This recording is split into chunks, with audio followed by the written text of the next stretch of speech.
10 seconds remaining. 5 seconds remaining. Reserve time.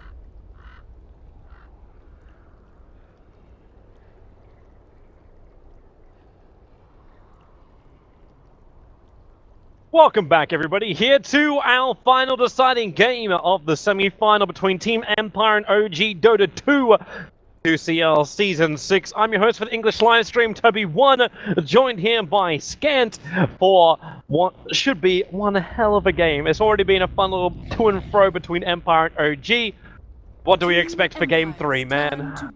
Well, can I just say that despite all preconceptions and biases coming into this series, I think that Empire have been the stronger team in this series, overall, on balance. I think Aloha Dance has been, like, far and away the strongest player of the series so far. And I think that, in a different world, the first game could very easily have gone to Empire. For OG to win the second game, there would have need to be a lot more game time. I don't think there were ever any signs of them, like, taking the game. We talked about that from a draft perspective, that things could work out for them, that they had better team fights. They got destroyed in that second game. Once things started happening, it was like a 5 or maybe max 10-minute period of time from the game looks stable to it's over, literally. So Empire have the momentum here, and I think advantage Empire. I think pressure on OG. I would agree. I would agree that Empire are looking very, very good, but at the same time, this draft, so much can be decided on it, and I never really want to underestimate the ability for OG to play the kind of split push game that can crush Team Empire. To see things like Meepo, Nature's Prophet, or Brute Mother, these three heroes probably flag the highest for me for OG. Just the fact that they could just cause Team Empire to crumble. I think that was kind of the problem for Team Empire in Game 1. Even though the Brute Mother was not really the critical factor, it ended up being the SF later on. The Broodmother early on made them fall back. Like, remember that situation where Team Empire were trying to push down the mid into a tier 2 tower, and they still struggled to even take out the tier 2 tower just because of that side lane push. I think that is Empire's weakness and probably OG's biggest strength. They should draft towards it. So Empire Definitely try and deal with it the best way they can. They pick up their own strength, Silent Gyrocopter. Definitely, because Empire impressed me by showing they had more discipline than I thought they had, but they still ultimately, I think, lost that first game because OG ended up putting them in a position where they needed to have more discipline. They didn't have it. And I think that you're right, if OG forced the game into a space where Empire need to be patient, Empire are going to struggle because patience is something that they just lack. If OG play Empire's game, on the other hand, I give Empire a huge advantage right now, and I think that in the current metagame, a team that's playing really well, doing the aggressive, force things style, can kind of ultimately dictate the pace of the game. And that's why I sort of favor Empire coming to this game, saying that if they get their things right, there's not a whole lot OG can do to avoid them and try and, counter-propose a different style for the game. And Empire do start with the Silence Gyrocopter. The Dazzle and Gyro are going to be split this time, but they've got the Gyro. That's kind of the centerpiece, I would say, to the plan that Empire ran in the previous game. It is, but at the same time, the Dazzle is the enabler for Team Empire. Especially when they run a hero like a Gyrocopter, because they had huge amounts of armor on them during 2 of the fights. And it's always that kind of negative effect which you can give to the enemy, which makes Gyrocopter so much more important damage-wise in the team fights. So by OG being able to pick up that Dazzle, if they can get like decent timing on the weave when they initiate the Gyrocopter, Flag Cannon does nothing. It's all up to Rocket Barrage and Call Down. And even that gets negated by the Shadow Wave of Dazzle, and now the hero who slips through the ban pool, because Slaughter slipped his way in, the Tusker will arrive. So we've got the control factors now in for OG, arriving in the form of the Tusker, and what a great snowball save as well. Gyrocopter wants to inflict so much damage, Tusker can just negate all of it with one snowball. Yeah, and there's something to be said about a metagame in which Doom, 10 Slaughter, seconds remaining. Tusk, Nightstalker, these are all like premier bans and they're all offlaners. 5 seconds The remaining. heroes right now that get picked in the offlane are so powerful that the previously popular Reserve offlane heroes time. like Clockwork don't actually even get seen that much at the moment. And that's definitely something. Yeah, well, there's the Nightstalker, because if you go through another ban phase without picking it up, they're gonna ban it. OG have shown that in the previous game. But yeah, Tusk, I think you correctly identify, or at least you implied, it's actually the number one out of all of them. Usually, it's the one that usually doesn't even get through the ban phase, or if it does, it gets picked first, and for very good reason. Going into TI5, at TI5, and after TI5, specifically this Dazzle Tusk combo we've seen being so ridiculously successful, because both of these heroes have a way of kind of resetting the fights or counter initiating, or I mean, you go on someone and Tusk is going to save them, or Dazzle's going to save them, or Dazzle's going to save Tusk, or Tusk is going to save Dazzle. Like, to actually just go with that aggression that Empire want to go with, they need to be very, very careful this time, because there's a lot of potential for the person you're trying to burst down not actually dying, and then all of a sudden everything gets turned around on you. Team Empire can't afford to have that happen. If that happens in this style of fight for Empire, they're in a world of hurt.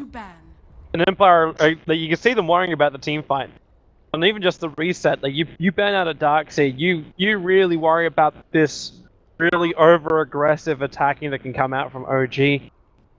What's just sitting in the back of my mind, however, is where this Tuskar is played.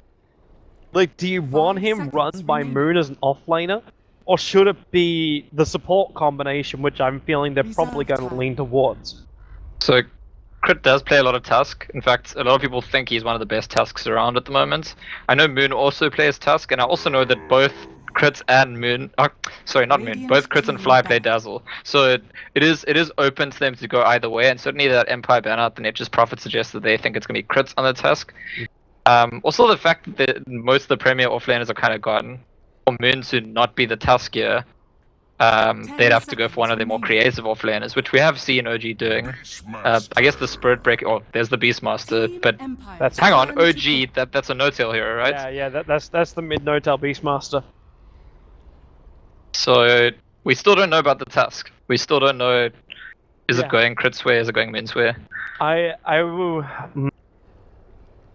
It's hard to actually put a question mark and say, well, you need to have yourself a damage dealer, because Tuskar kind of enables the Dazzle to do a crap ton of damage, and does a decent chunk of damage himself. 10 seconds. Because you're able to build into higher damage dealing items and so on and so forth. And you really want to get aggressive now. When you got a Lich on the field, either you're running a jungle hero to try and keep, to balance out the economic damage that he does, or you're pushing down towers. Also interesting that we didn't really talk about much at the start of the draft is that Team Empire actually finally opted to just ban out Miracle Shadow Fiend. That, you're gonna have to play a different hero this time, Miracle, sorry. And, I mean, it's pretty clear and proven at this point that Miracle has many heroes that he plays very well. It's not just the Shadow Fiend. But Empire, I think, not wanting to automatically lose mid lane, not wanting to have to deal with that force that's going to get its own progression really, really fast no matter what you do to it, which is how the Shadow Fiend really works. With a little bit of babysitting, a little bit of stacking, it's just so damn consistent, which is what you've been talking about all series. So instead, we'll see OG having to go for one of the other Miracle heroes, and possibly not even landing in that mid lane, since No-Tail's Beastmaster usually goes there. You know what this game is perfect for? Especially with the Dazzle? Where's your Meepo, man? Empire's gonna ban it as the 5th one. Yeah. You don't care about Lich being on the field. If Meepo gets a good start, then the Lich holding will basically do nothing. In fact, Meepo makes it even easier for the team when you combine it up with Beastmaster Hawks, Balls, and then you've got Snowball saves where you can grab all the Meepos in if you really wanted to. And the Nightstalker can't do anything against the Meepo. In fact, it's the perfect lockdown control in this game. Yeah, Nightstalker hates fighting against Meepo, that's for sure. I'm just wondering, jumps on the Meepo if you do. Okay, they just grab themselves the manliest of all heroes. Sven will arrive. It's also an interesting one because, I mean, definitely this is a hero Miracle could run, but we have seen Moon playing it recently, and we did say that the Tusk could possibly be crits.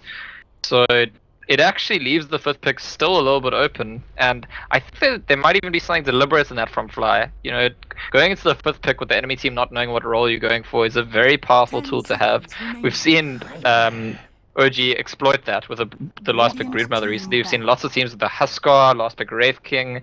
There's a lot of heroes that do those kinds of things, and what's your sets? Is this a Miracle Sven? Is this a Moon Sven? I Empires want to wait until the turn to 5th battle. pick, just so I can be right.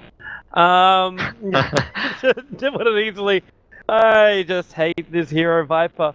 With the combination that Empire have got, it's so anti-Empire. Everything about 10 this just seconds remaining. feels wrong. Because you're running a hero 5 who is seconds really remaining. passive. You got no stun in your lineup, but you got a mini stun out from the Night Stalker. Technically, you got a mini one out from the Lich once he hits level 6. Gyrocopter, we're not going to count his stun. Homing missile can be taken out in the air. Radiant team pick. So Team Empire needs so much control when they're going up against Dazzle, who can Shallow Grave and keep people alive. Tusker, who can save Beastmaster, even as his balls can allow the rest of his team to escape. But then you're going to deal with the fact he's got Raw. He's going to give the aura to everyone else on OG. You got Sven, who's going to give everyone Warcry. So there's huge amounts of bonus armor stacking on top of each other. The double auras are there. The movement speed is there. And now you gain yourself a Broodmother, Spirit Breaker. which is the Look death what of they a Lich, and you get a... Okay, they needed some level of aggression as well as stun, so I can agree with the Spirit Breaker pickup in a way. But I kind of feel like Empire have made themselves a little bit too passive against this OG lineup. They cannot dictate the pace of this game. So we're talking about, is it going to be a Miracle pick or a Moon pick, and it's actually a No-Tail pick.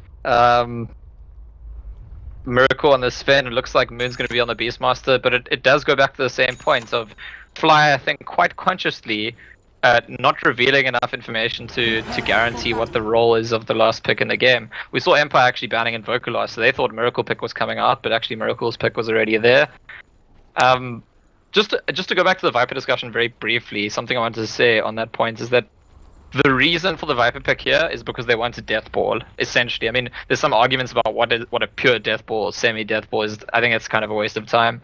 The plan for Empire is to completely dominate lanes, group up as 5 with that mech on Viper, and then take down all the buildings. And because they don't have a hero like Dazzle to keep Gyrocopter alive, they instead need another hero to stand at the front line, and that's what the Viper does.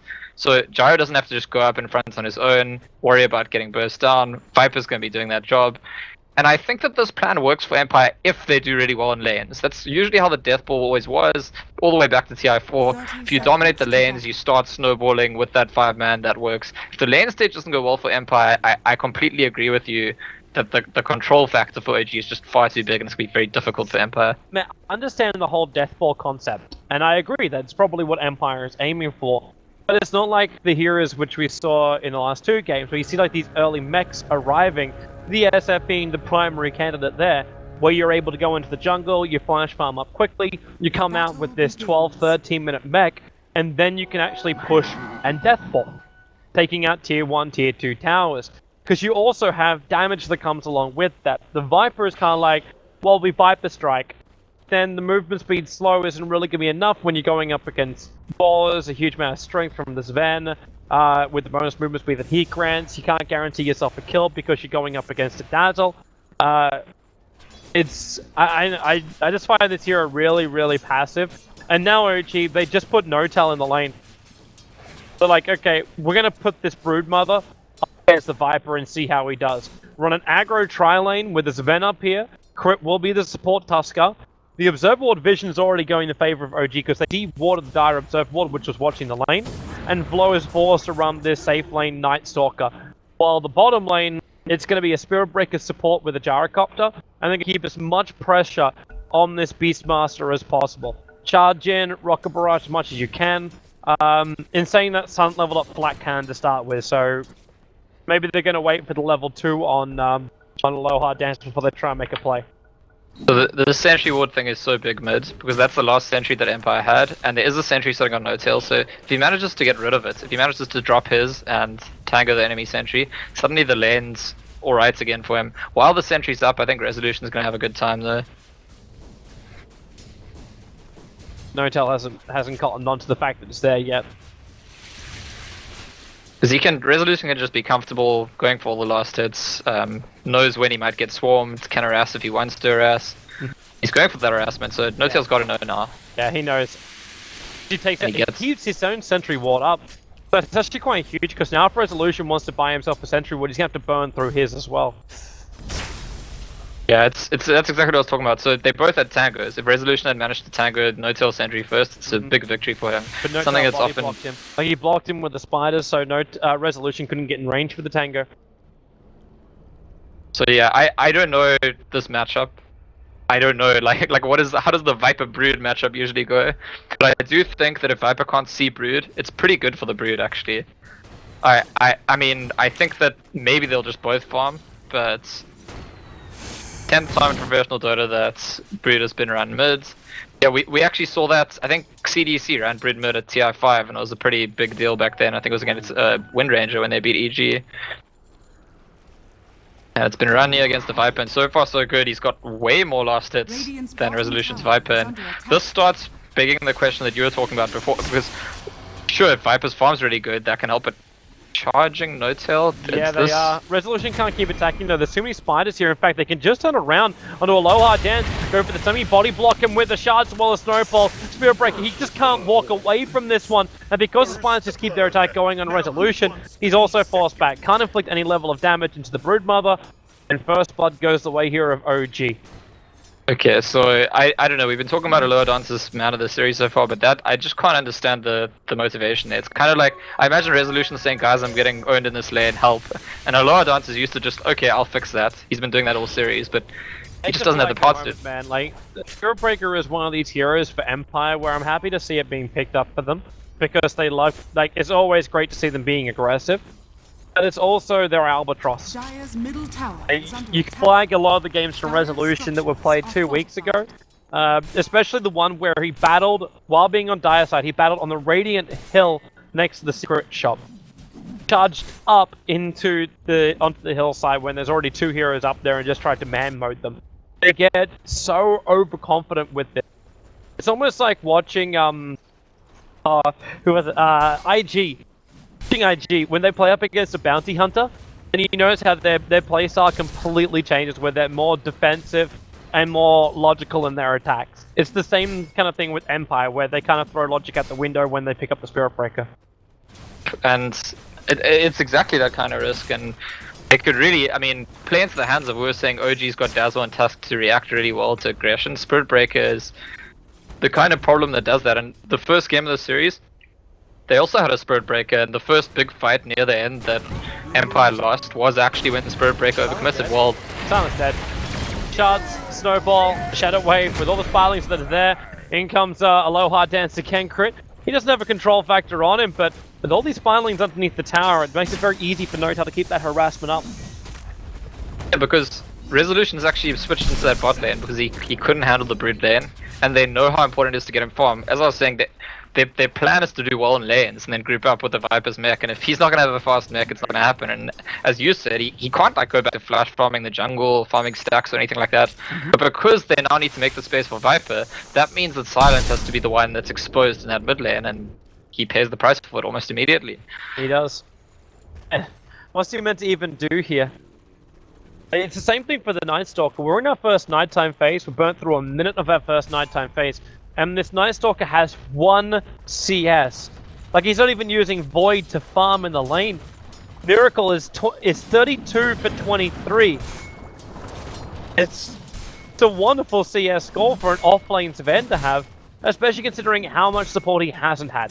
So Dazzle as well as the Tuskar have spent the last 2 to 3 minutes pressuring mid. So the Sven's still keeping this Night Stalker off the lane so heavily that he gets 1 CS, and he's doing it all by himself.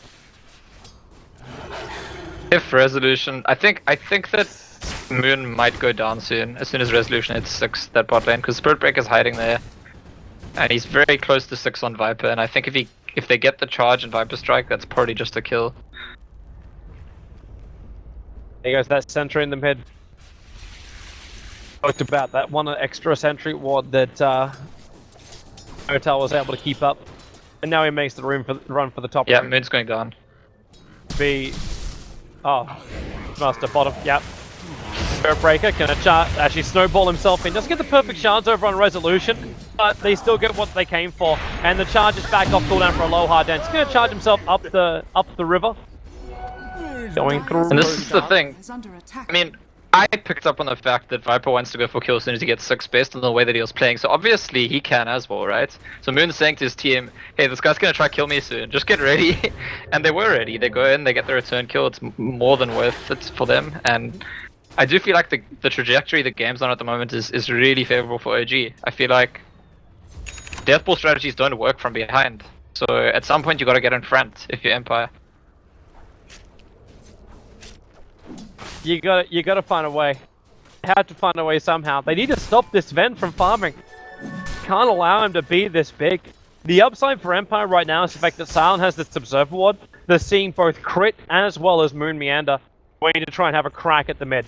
And it's just not happening. It's just not happening. Miracle is doing something interesting up here. Is he just gonna draw? Yeah, I don't know. Thought he might try steal last hits. For Aloha Dev to die for the Dazzle and then realize, wait, I don't have Nether Strike and he's got Shallow Grave. No way you can go underneath the tier 1 tower with that. Fritz looking to snowball himself onto the bottom lane. Resolution. Down too far. He's actually dead now. Oh, Miracle's dead top lane. Okay. I'm gonna stick with the Resolution dying. It's still a good kill for the Night Stalker to grab up on top, but Resolution binds his buckler recipe before death. The only thing he can do, Broodmother takes out the mid tower in the meantime. They trigger up the dust, which means really good money coming the way of Silent. With a flag cannon damage into those filings, they'll charge forward, fall down as well, and Notel out and limp himself out of this one. Wants to try and turn around, and needs to go inside the webs. Now he knows he's got the vision advantage. In fact, he's also got the kill advantage. The Rocket Barrage will come out. The Notel hiding inside the Invis. The shards will fly up, and a perfect lockdown control of the Gyro. Again having to back himself up, and the Insatiable Hunger arrived. That is going to be another kill. This one comes in for the Dazzle, however. But 6-2 on the board. See, the dynamic here is so troubling for Empire because when your aggression is being countered by heroes like Tusk or Dazzle coming in and like saving people, graving people, turning things around, what you need to do is recognize your aggression could be working, but you have to be more careful in your execution. And usually what actually happens is the aggressive team gets even more and more frustrated. Like, oh, we nearly killed that guy, he got saved, and then it makes them even more aggressive and even less careful. And there's a potential for Empire to kind of like reverse snowball themselves to death. They're going for Moon at this bot lane. So far no response. Well, the Dazzle, oh, okay. Hello, Bash. That's gonna cancel that TP out. If you had the Dazzle there, like Fly, it looks like his TP was on cooldown, that's the reason why it wasn't there. He would have TP'd in a heartbeat to save his teammate. Yeah, definitely. If he could have, he would have. But what do you do here? Like, I don't even care if he's got a 70 CS, like, half, I'm gonna say half of them, but a majority of them is going to be idlings. The flight cannon damage he was doing in the mid lane previously. Coming into the top lane, looks like Lich is already down for the count. With the Warcry potential God Strength Resolution, this isn't a guaranteed moment for him. And in fact, Fly, he can't Shallow Grave in time. He got silenced up by the Night Stalker. Sigil slowing Resolution down enough as well that crit. They're looking for him to leave, and he's just, in fact, going to do that. TP's himself out. Miracle goes for the stun, but he will die on this top lane. They commit cooldown as well. A little bit of extra damage from the tower is, okay, Raw, Snowball, and Flow, too deep. The Earn Charge will get the kill at the same time. Resolution, he makes the play. They're bringing in more support. The Spiderlings are down, and you're looking at Broodmother. He can get a guaranteed kill right now onto Aloha Dance. Just wants to attack into him so he can save the Spiderlings for later. Fly keeping himself alive by having the Shallow Grave. That last attack, however, is able to reach from Resolution, giving him this double kill. So we split the fight into 2 different areas. It is going to be Moon Meander dying to Resolution and giving him yet another kill. Notel has to come up for this one. He knows it. The 4 levels up in Spiderling. He needs a little bit more damage. The Croziskin's going to keep it out, and his Spiderling works against him. He was outside the web, allowing No Fear to get the kill with a Lich ulti. And now the kill count gets heavily repaired. The mech is arriving 11 minutes into the game. Team fight Snowball lineup of Empire can now function because of this fight. So I'm pretty sure the score was 6-3 to OG before that, so that means that fight was actually 6-3 in the other direction for Empire. 6 kills, and I mean, honestly I feel like a mistake that OG go for the original dive at the tower, because we talk about how the strength of their lineup is Dazzle and Tusk in those fights can just like react. Someone's being gone on, okay, we'll save them. But Dazzle and Tusk were behind enemy lines. Tusk had to run away, Dazzle had to use Grave on himself, he died anyway. Suddenly their teammates couldn't be protected by them. And I think if you put yourself in that position as OG, your entire strength of control in a fight is gone. If your supports are trying to protect themselves and can't protect, you know, the important heroes. So, reminiscent of game 1, actually, I think, where early on, there was well, not that early on, maybe a bit later than this, there was a big fight and suddenly Empire were doing well, and I think we're in a similar position now. Game 1 did go the way of OG. Empire took some unfavorable matchups in the later portion of the game. I'm actually feeling like Empire be a little bit more aware of what Miracle's about to be picking up. This Blink Dagger is now 100 gold away. Can sell his salve and just pick himself up a TP scroll and come to that top lane if the fight begins. Or OG get themselves a better initiation, and this is what it's going to be. The shards, nope. Silence actually able to run himself away in time. Observer ward's down, a bit of a miss ward there from OG. They actually committed 2 observer wards to that top river hill. Dire's bottom tower. Well, considering how critical vision is in this game, it's that's a big blow. Empire's Death Ball looked like it might never be assembled after they just really didn't have a good lane stage. After that fight, the Death Ball is begun, and it will be very interesting to see the reaction from OG. I think usually it's to split and try and trade objectives as much as you can, but there usually comes a point at which you need to face the Death Ball. Well, when and whether I can understand that, but the shards can clean out most of the creep wave. You can slow it down enough that Dota can add pressure towards the mid. And Miracle can just trigger his god strength if he needs to. Push into that tier 1 tower in the top lane. They're going deep for crits. I don't know. Can't Cancel. He's got snowball. What are you going to do? Yeah, the concern is you've got great heroes for deathballing in the sense of you group up, go for the tower. If they try fight you, you can zone them, control them, even kill them. Don't have the fastest actual pushing heroes. The weave just started from the dance, so at least there'll be a little bit of armor, but not enough to keep Moon Meander alive. The rest of OG just retreat back out again. This tower's just above deny range. But Empire so heavily on the TPs, but they're happy for it. Like, they want to be pushing out the bottom lane. They want to be able to find these towers directly after taking out one. And they just really want to fight. They really want to fight. They don't want to be fighting against creeps. They don't want to be playing PvE. Empire's a PvP team, and I mean the reason they drop Deathfall is not because they like pushing. It's because this is the kind of strategy that usually forces the enemy team to 5v5 you. So Empire will not be happy with OG going for trade-offs, and they'll want to rotate into fights if that's what it takes. Do this, they might be forcing something which cannot be forced. The attack right now on a no time, but Miracle with a Blink Dagger. God strength as well, silent. The Roar ensures the kill on him so they can move quickly into a low hard dance, expecting some kind of support coming in from Empire, but it is not coming. Empire in fact hold back, and while you still got this God strength up, they can beat into the tier 2 tower. You burn the fortification on the tier 1 tower on bottom lane, so there's nothing that can stop this push. That tier 2 tower is gone. Did you see No-Tail's choice of item? The fact you went for the Dagon? Yeah. Yep. And that's also telling, right? Because the most net worth in their team is on the Brood, and if he goes for purely split pushing, do my own thing build, there is a risk of his team losing out to the Death Ball, because Miracle's a bit behind. I mean, he's not far behind, but he hasn't had that much space to farm. He's got the Blink Dagger, which helps him fight. It doesn't really increase his farm that much, because he's not that good at farming the jungle. He has no points in cleave yet. None at all. So I think No-Tail intelligently buying an item that makes him a threat right now. We got so he can do things right now. Goodbye Miracle, blinks, hides in the tree line. He's salving up his resolution as well as no fear. They just walk straight past him. They'll realize the charge is coming. The Dire Observer and sentries are down, but Broodmother dusts up. That's how they got the vision over on him. Insatiable hunger. No-Tail wants it all back again. Depends on his way and gets a double stun onto the Spirit Breaker. Even the Satyr from the neutrals is helping it out. The shard damage won't be able to arrive. Broodmother is down. They don't get the revenge kill onto Aloha Dance. The Observer and Sentry, no one's going to try and make a play there. And I was actually wondering with the Broodmother, why don't you go in for something more like the Necro Book? If you get that and you burn up the mana of the Viper, he can't use mech during the fight. He's only got a 572 mana pool. You could just burn everything off. I guess. I mean, it's a pretty slow build up though, and it's also slow damage over time. Whereas what they're hoping for is to be able to like make their own kills. There's really a lack of damage on OG if you look at it. We talked about control. Dazzle's control, Tusker's control, Beastmaster's control, but where's the damage coming from? We don't want to be in that situation if we're OG that it's just the Sven. Remember game 1, I mean sure they won the game, but they had issues for days that all of their damage depended on Miracle, and they don't want all their damage to depend on Miracle, and so I think just going for straight up more damage is a good decision to make here.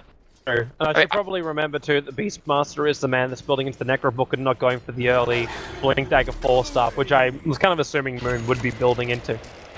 So they've got the one Necro anyway, yeah. That's a good point. They'll have enough to work with that, so it does make sense.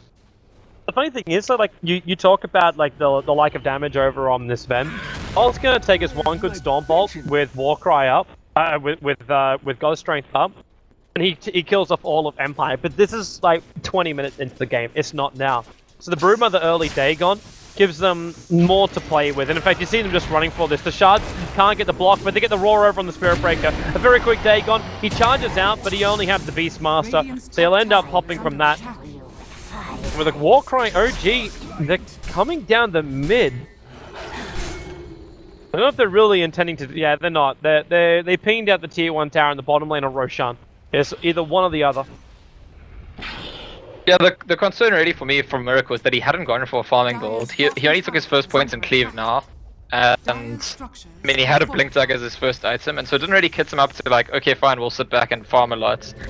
Which, if he was doing that, it would be okay maybe to rely on him for all the damage, because Finn is a hero that could do that. I mean, I want to be clear. We've spoken a lot about the control factor for Dazzle and Tusk and how they'll sort of counter-initiate or save someone you're targeting and turn the fight around. Where those things are not determining the fights, Empire are miles ahead in a 5v5. Empire have got a Viper with a mech that's difficult to deal with. They've got a Gyrocopter, they've got a Lich Chain Frost, they've got Night Stalker and Spirit Breaker for control. So where they're not being beaten by the Dazzle and Tusk, like turning things around, confusing things, I think Empire looked very, very good in a fight. Maybe not in this position. They've just had their team split up by the Shards, and they got hit by a Weave. So everyone is losing armor. And they just want to back out. The Shards again flying up, just into flow. And Notal, okay. That's some damage, that's some serious damage, but whoa! Aloha Dance cannot go up that hill. Yeah, completely agree. I mean, it's exactly reminiscent of game 1, because I feel like there was that key fight that Empire lost, charging around that exact same area of the map. This time they dodge it. This time yeah, he actually turns around. Respect to Aloha Dance, because I think every player on Empire has that kind of instinct of like, just keep going. So when the control, the discipline is exercised, I think it's worth pointing out and respecting him for. Tail's heading up to the top lane now. He's moving so far across the map that these webs aren't even helping him anymore. He has to plant them down every time he wants to go for a kill, and Resolution starts his TP. And what a time to do it. They 4-man smoke on the bottom lane. That TP took a little bit longer from Flow. Dire's top tower. And because they just TP'd out, Resolution, if he wants to, he can force out the top tower. But he also realized that Empire is probably going for Roshan, so they're making their way down as quickly as they can. The Hawkeye is over to give them the extra vision. Lions gonna come in and now, well, where's the smoke break? They get it and they see the Spirit Breaker as quick as they can. They roar, they Dagon, the damage still isn't there. The mech charge was able to kick off in time, and then allows Aloha Dance to charge himself forward. 27 life. The Spirelings are brought down too, so they can't finish the job. You might be punching that Night Stalker up and running, but OG have already used their initial combination. Till Miracle gets a good Storm Bolt off, catching out too. Needs a little bit more help, and Notal's coming to provide that, throwing out these spawn Spirelings, but Miracle just doesn't have enough to survive this. He binds his BKB before death, and Notal still just trying to fight them. He's got the insatiable hunger going to work, but he's going to back himself up for now. Not enough man to keep the fight going. Even with that Soul Ring, he can't just keep Dagon firing. Being quite an even trade, bringing it to 15-15. It was a 4-3 trade-off in the fight. Yeah, it's a small win for Empire. I actually thought it could have been a bigger win, because Miracle was down in his own jungle when the fight broke out. He had to take a while to get there. And without him there, it's kind of like Beastmaster roars. Brood uses the spawn Spiderling and Dagon combo, burst someone down. But then immediately things turn around on you. The mech goes up, you need to use the grave straight away.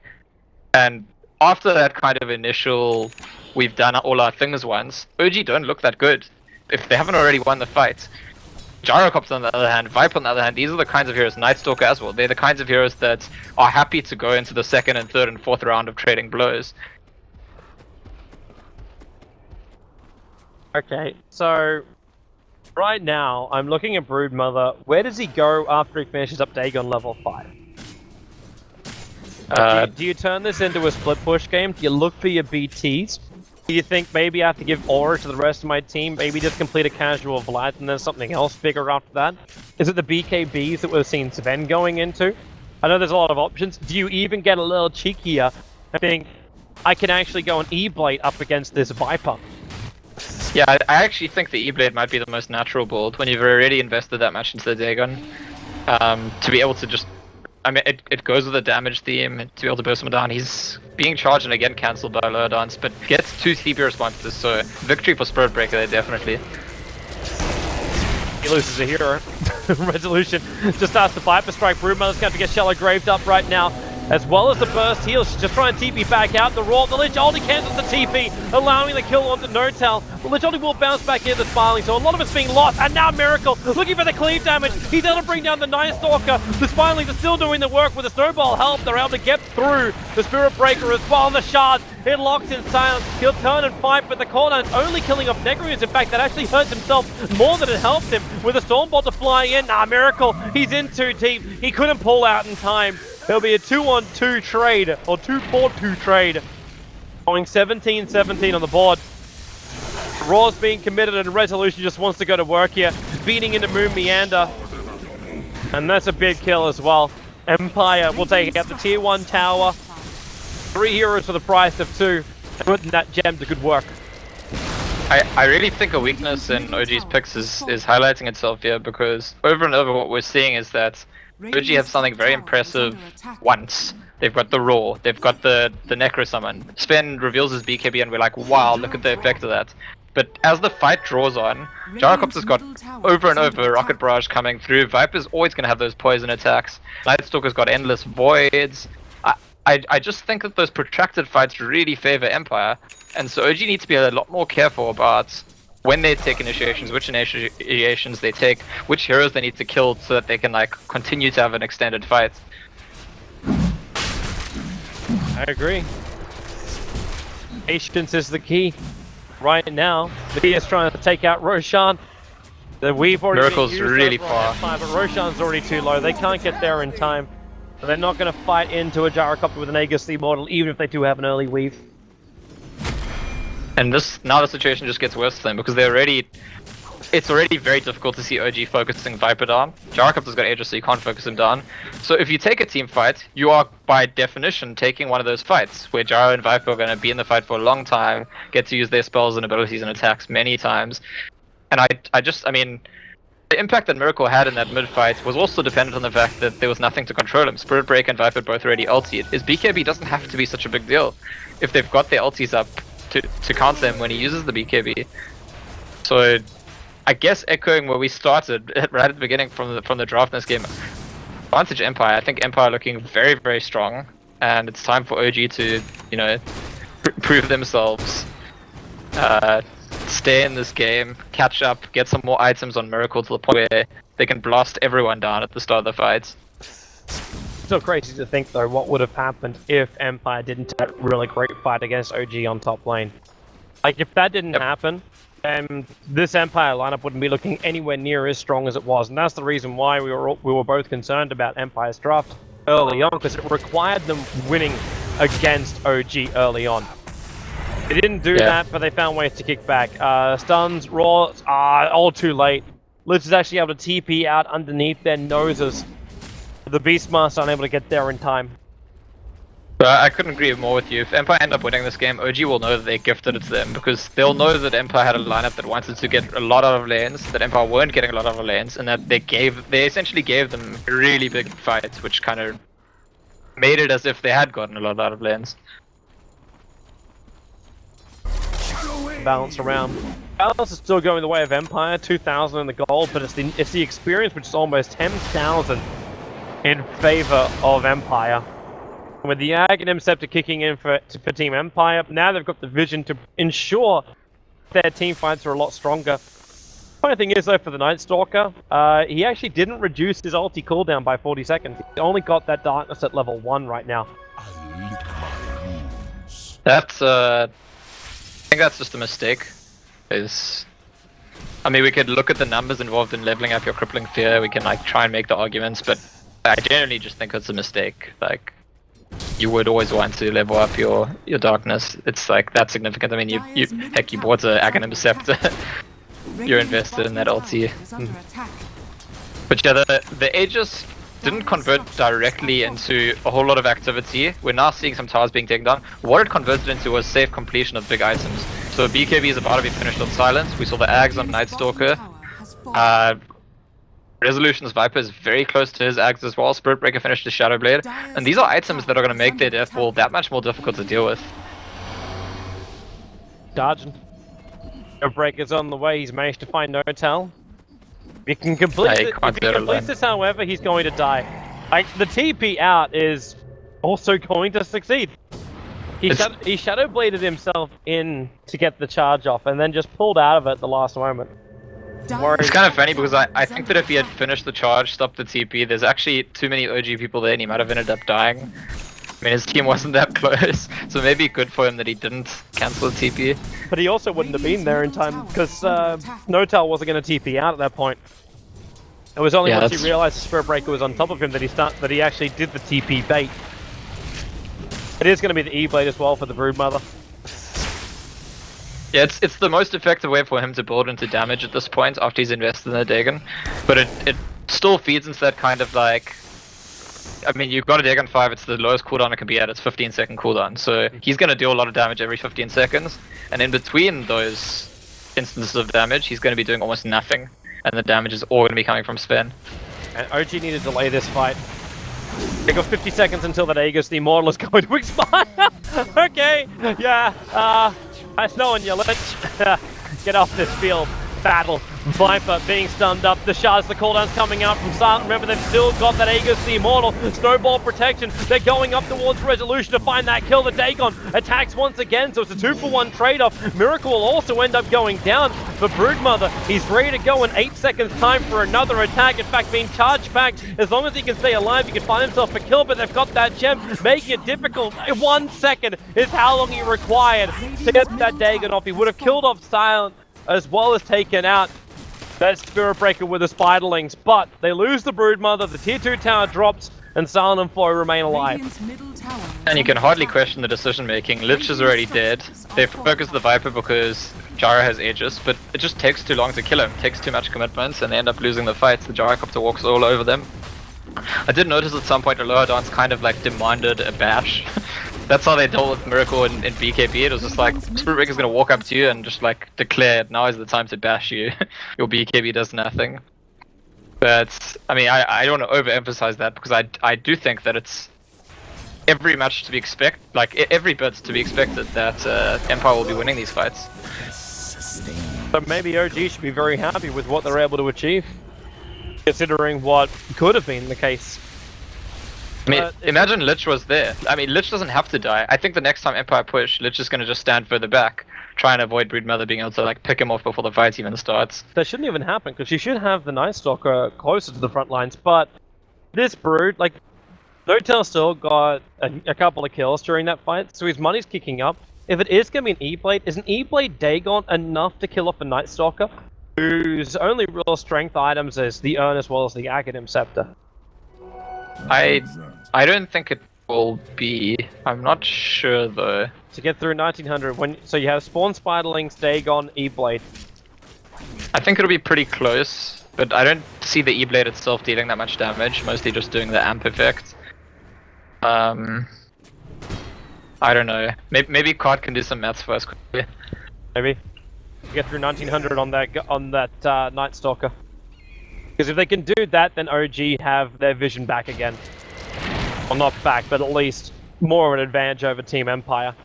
The Shard block is doing a good job, but that Spirit Breaker charging in They've from seen the the side. charge. Fly is the man that's coming in. Do They they have a pinged it up. control on him, however? Nope, they don't. Not with the Shadow Blade that's down. Then Fly, he has to shallow grab himself up. The mech charger come off. They jump in, Resolution. He's the man that's being nailed. This time they're a lot quicker on it, but they still have to deal with Silent. The Snowball buying that extra space, that extra time, but all it did was actually allow this Night Stalker to get the boy kill off. The Lich Ulti will do its work, and they find crit the tree line. This could actually be the game right now, with Broodmother buying back. If this is a dieback, there's no Nether Strike, but there's a charge in 1 second. They still have the vision. There's the charge forward, and there it is. It's a dieback and a triple kill for Silent as Team Empire take the fight, and now they can take the tier 2 tower to boot. That's all. And there's a very subtle difference between Aloha Dance's like kind of YOLO style initiation there and the ones we've criticized, because even though he's ahead of his team, even though he's going into 5, he recognizes we can kill Dazzle without Dazzle casting any spells, and that's actually worth it. Like even if Aloha Dance had gone down, combined with the Night Stalker coming in using the silence, Dazzle died without casting any spells, and Dazzle's the way that OG can win fights, you know, by protecting an important hero at an important time. Radiant's middle barracks has fallen. Gonna take mid-racks. Radiant's OG top tower is under attack. can do or die for them, but they don't have a roar up available. There's no Necro books up. The Vern's still on the sidelines for now, and that Jarek up just got more damage. He already did more damage Radiant's top than tower all of is under OG combined during the last fight. And they gave him Monkey King bar. So Empire, Yeah, they are going to fall back. Game is starting to look pretty one-sided. The script is starting to suit Empire completely. It's as if, I mean, it's absurd to recall that the lane stage went very badly for Empire in this game. Because if you looked at the gold graph, if you looked at where the game is now, without having watched the game, you'd assume, okay, Empire just dominated the lanes. Viper wins its lane, Lich wins another lane, Gyrocopter wins another lane. Okay, they won all the lanes, they started deathballing. That's not actually what happened. We have to keep reminding ourselves that, well, OG did really well at the start. They allowed Empire to slip back into the game, and now Empire have got them by the throat. Yep. And all they gotta do is just be patient. It's a best of 3, so whoever wins this one goes directly into that best of 5 grand final. Just a reminder as well, OG will be playing both their series tonight. So if they do lose this, they'll go up against Golden Boys in the third place matchup. And if they win this game somehow, 1, we have ourselves an epic comeback, and 2, they will be going up against Team Liquid tonight. So we'll only have we'll have another best of 5 series directly after this game. So definitely do not turn your streams off at the conclusion of this match. There will be more to come. And now OG, this is their moment. If anything's going to happen, this is going to be it. They jump forward. Crick goes for the shards. Resolution again. Wants to be that tank with the Lich Ulti. Isolated up here. It's huge damage coming into OG. They've lost 3 heroes already. No fear might pop, but you're going to lose Miracle as well down the river. That was the last roll of the dice. And it will be, in fact, Team Empire going up against Team Liquid in the grand final of the D2CL Season 6. We'll be looking at OG battling for the 3rd place against Golden Boys. After what is going to be a 15-minute break, we'll come back for that full best of 5 right here on the ESL Dota live stream. OG had not lost the series for the last like 2.5 weeks, playing series every single day. The last time they lost was also against Empire, and it makes you wonder if, even though they're like looking like the most dominant European team right now outside